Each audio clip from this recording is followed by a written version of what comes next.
of connections here tonight. T.Y. Hilton, that is his dad, and obviously watching his son play, but he was also a big part of the Antonio Brown story. Hilton in a stable family, Brown in a broken home. We're both coached by Hilton's dad, Tyrone, in different years.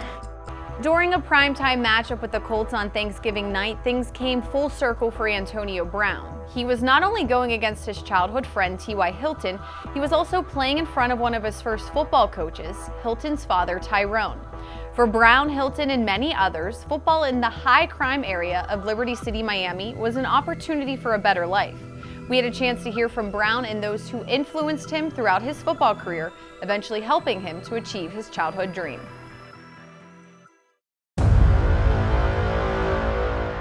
I just remember looking at the mirror and just imagining me in my uniform with my socks up, playing in the NFL and just thinking about what kind of player I wanted to be or like how I wanted people to look at me. He was a starting quarterback, he returned punts, he returned kicks.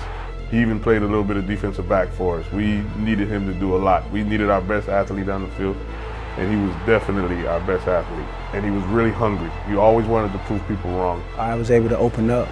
I was able to release a lot of anger, being a kid on his own with a lot of talent, having to make a way for herself, not having positive relationships, just anything. Miami is like, we raised on aggression. Tough area to grow up in, very tough.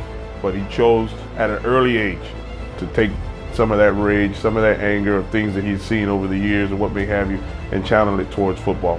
I think it was a dream of his as he was coming up, that he wanted to make it to the NFL. Not everybody knew that was a dream of his. He kept it to himself a lot, but in his mind, I think he really, that's what drove him to do the things that he did throughout his high school career and his college career. He was kind of like a video game. He could do it all. Not too many quarterbacks are returning kicks in high school.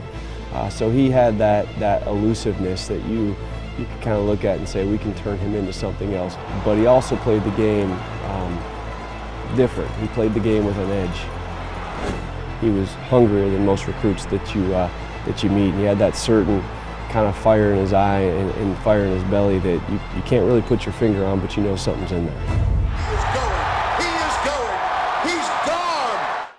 A wild horse and running him in the Derby year one. He had no idea what he was doing. He was a quarterback. Again, he never lined up and played a snap or receiver a day in his life until he came with us to Central Michigan and had 102 catches as a true freshman and showed up about a week and a half before training camp started.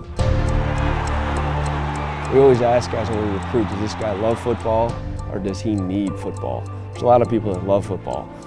He needed football. I mean, it was kind of in his DNA. It's who he was. He was the MVP of the bowl game. He had 3 rings, MAC Freshman of the Year. He was the best punt returner in college football at the time. He just played the game differently. He played it from a different part of his soul. You have the power to create everything. It's all in your mind, and how do you want to be looked upon, and how do you want to do things, and what you want to be. And I feel like if you believe in it and you're consciously aware of it, you'll make sure you're who you want to be.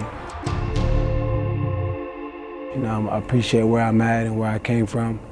And in the mid, I still have adversity, but I think I've grown a lot to know how to deal with it.